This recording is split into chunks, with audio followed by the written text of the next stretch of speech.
Hi everyone, welcome to the third instalment of Macbeth. Long after the castle had fallen silent, Macbeth left his room and crept along the corridors. His hands trembled, and the sound of his pulse in his ears was like the beating of a battle drum. This is the hour of the wolf and the witch, he thought, when evil spirits roam the night. And as the words crossed his mind, a ghostly glow gathered in the darkness, shaping itself into a dagger that floated in the air, shining with a sickly green light. Macbeth almost cried out in terror. "Be calm," he told himself. "This is a trick of the mind." To prove it, he reached out his hand to take the dagger, but it floated away from him and pointed the way to Duncan's door. Blood began to ooze from the blade as though the iron were weeping red tears. A bell tolled midnight. "Duncan's funeral bell is ringing," muttered Macbeth, and he followed the dagger through the gloom. Lady Macbeth also heard the bell toll, and it seemed a long time before her husband returned.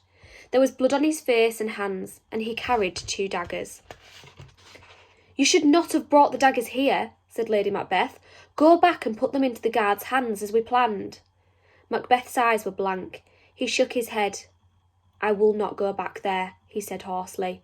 "Then I will," said Lady Macbeth, and snatched the daggers from Macbeth's hands and left the room. Macbeth stood there where he was, shivering uncontrollably, seeing nothing but Duncan's dead eyes staring. He tried to pray, but his lips and tongue would not form the words. In a short while, Lady Macbeth came back, holding her red hands up to the candlelight. "I smeared blood over the guards' faces to make them seem guilty," she said. "In the morning we will have them tortured until they say that Duncan's sons paid them to kill him." Her face was so full of triumph and cruelty that Macbeth no longer recognised it. He turned away and caught sight of his reflection in the mirror. It was as if he were looking at someone else, as if he and his wife had become strangers to themselves and to each other. Glamis Castle was woken in the grey light of dawn by voices shouting, "Murder! The king is slain!" Shocked guests ran from their rooms and spoke in whispers. Who could have murdered the king?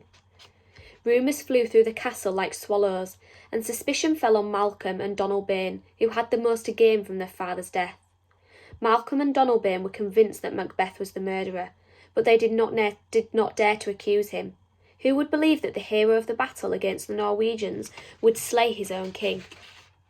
Though they knew it would be taken as proof of their guilt, Duncan's sons fled for their lives. Donalbain sailed for Ireland, and Malcolm rode across the border into England to put himself under the protection of the English king.